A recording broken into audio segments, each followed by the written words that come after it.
Welcome to today's class with Comrade Stephen Cornelius Ngombianga.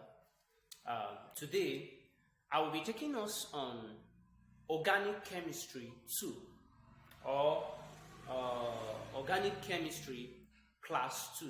So please, I urge you to pay attention on what we're going to be doing today. And the topic of today is rules guiding IUPAC nomenclature. Rules guiding IUPAC nomenclature. That's our topic for today. But please, if you have not subscribed yet, please go to the subscription box, subscribe, so that we can keep updating you on these important classes. And I'm also want to urge you to please go back to our first class. If you have not watched the video, go back to our first class and try to understand what we did in the first class. And in the first class, we were able to look at the definition of organic chemistry and the basic terms used, which are the foundations of naming these organic compounds, which are we have alkyl groups, we have homologous series, and we have functional groups. So very, very important. If you don't know what a functional group is, quickly go to our first class and try to understand. So in that class, we're able to list some functional groups of organic compounds and give some examples about alkyl groups and define homologous series, their characteristics. We look at the catenation of carbon. So please, it's important we go back and understand that first class, which is going to enable us to understand this second class, which is rules guiding IUPAC nomenclature. Very important. Now, if you ask that, well, what is IUPAC? You know, most people ask, what is IUPAC? The meaning is simple. Is what? International Union of Pure and Applied Chemistry. International Union of Pure and Applied Chemistry. That's the meaning of IUPAC. Now, coming to nomenclature, nomenclature simply means what? Name or naming. Name or naming. So this is a system of what? Naming an organic compound. So this, if you understand this concept very well, is going to help you to be able to name an organic compound if you see the structure. So once the structure is seen, then you should be able to name the organic compound. That is, if you'll be able to watch our first class and this second one of today, you'll be able to what? To name an organic compound. That's very important. And secondly, if the name is given to you, you'll be able to what? To write the structure. So this aspect, as I said earlier, is very simple. But what you need to do is what? To follow those rules and regulations to enable you what? To name this compound. So we are going straight to the business of today. So we say it's rules naming what? Or guiding IUPAC nomenclature.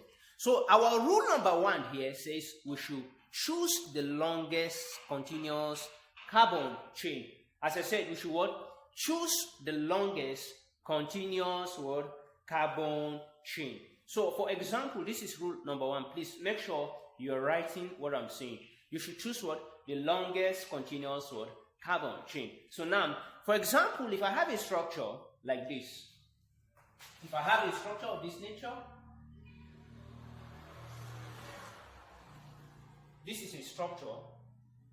If I have this structure, for example,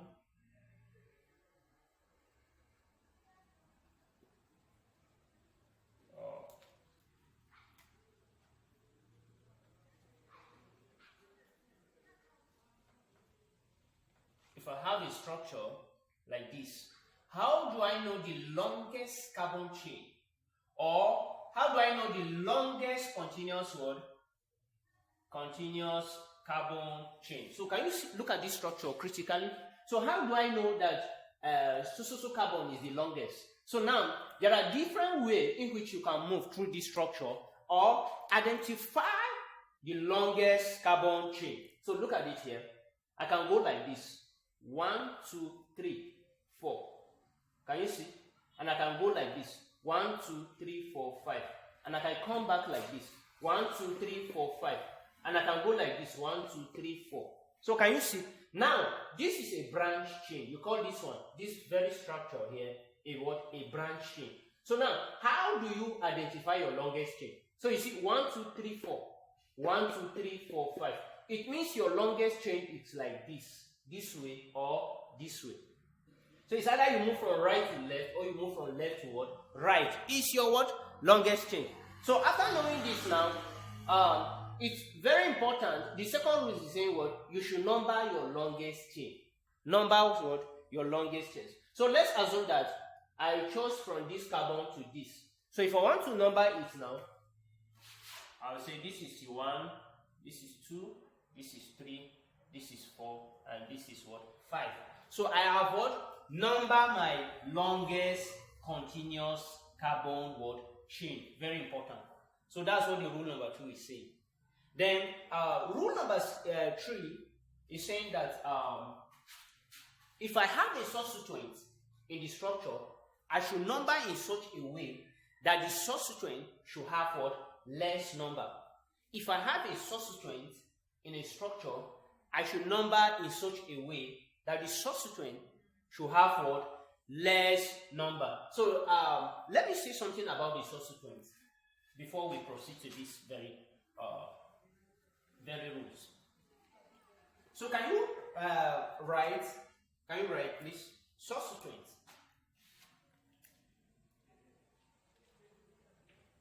Substituent. So what is a substituent? A substituent, substituents are atoms or secondary structures that are attached to the main structure. I'm going to show us that very soon. But try to follow me.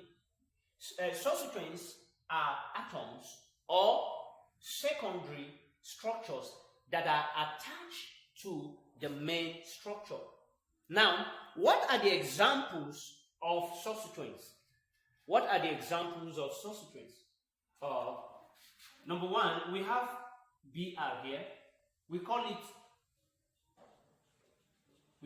bromo. So we can have Cl. We call it what? We call this one chloro. We can have I. We call it what? Iodo. Then F. We call it fluoro. Then we can have OH. We call it we call this one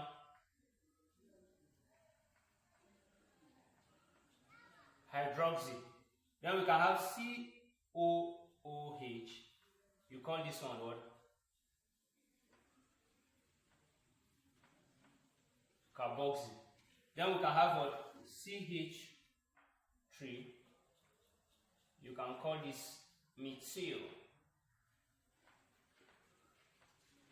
So now, very important, please look at this. You know, normally this is called bromine, right? But now in organic chemistry, we don't call this bromine, we call it what? Bromo. This is chlorine, but we don't call it chlorine, we call it what? Chloro. This is iodine, but we don't call it iodine, we call it iodo. F is what? Fluoro. OH is hydroxy. Then COOH, when it's acting as a substituent, we call it what? Carboxy. Then CH3, if you go back to our alkyl groups, we say that this is called what? Methyl, or you can call it methyl. So this is methyl or methyl. So these are examples of what? Substituents. Remember earlier we said they are what? Secondary structures that are what? Attached to the main structures. So let's prove that. Let me show you what we said they are what? Secondary structures that are what? Attached to the main structures. So can we quickly see that? So if I have a structure if I have a structure, like this,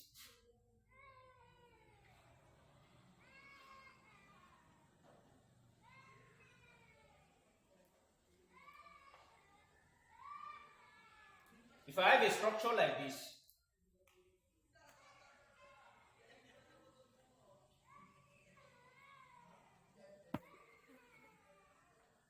if I have a structure looking like this,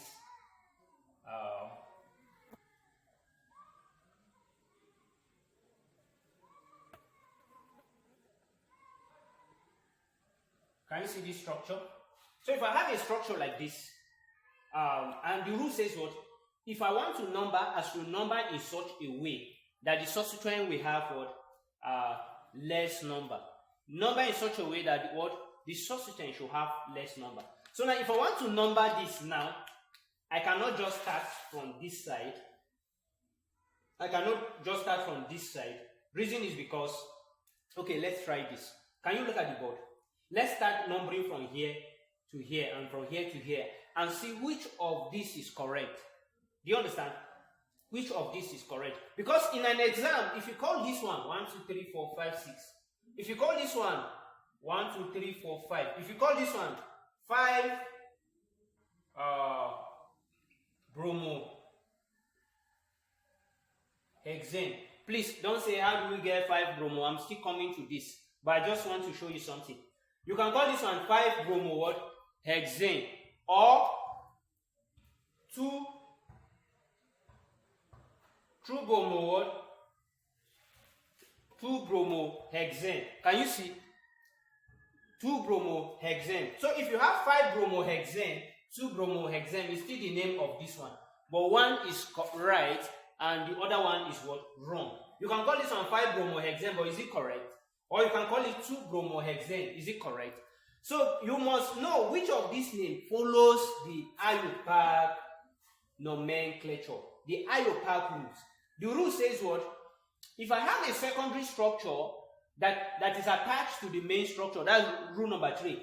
We should number in such a way that the secondary structure should have what? Less number. So let's assume I start numbering from here. 1, 2, 3, 4, 5, 6. So what is the number of the secondary structure? First of all, you identify if there are secondary structure on this one. So this one, carbon number 1, there is no secondary structure. 2, no. 3, there is no secondary structure. 4, there is no secondary structure. 5, there is secondary structure. 6, there is second. Okay, 5, there is secondary structure. 6, there is no secondary structure. So the number of the substituent, if you start your numbering from here, the number of the secondary structure will be 5 what? 5 bromo. It will be 5 bromo. 5 what? Bromo. So now, if you number from here to this side, from here to this side, from here to this side, if you number from here to this side, the substituent will have number 2. 2 what? Bromo. So can you see? 5 bromo and 2 bromo. But the rule says that you should what? You should number in such a way that the substituent should have what? Less number. So if you number from here to here, the substituent is having number 5. But if you number from here to here, it's having number 2. It's having what? Number 2. If you number from here to here. If you number from here to here, it's having number 2. But if you number from here to here, it's having number 5. So which one is correct? The correct way of the numbering, it should be from here to, from your left, from your right to what? To your left. From your right to your left. That is on this particular structure. So you don't have a particular way of numbering. You follow the rules to number. Very, very important. So if you number from here to this side, from here to this side, the substituent is having what? Number 2. So can you see that here? So numbering from here to here is what? Is very correct. So the name of this compound then will be 2 bromo hexane. So it will be what? 2 bromo hexane. 2-bromohexane. As simple as that. So 2-bromohexane, very, very important. So can you see the name? So the first rule says we should choose what? The longest carbon chain. If you choose your longest carbon chain, then the second rule says what? You should number it. Then the third rule says if there are substituents in the structure, number in such a way that the substituent should have what? Less number.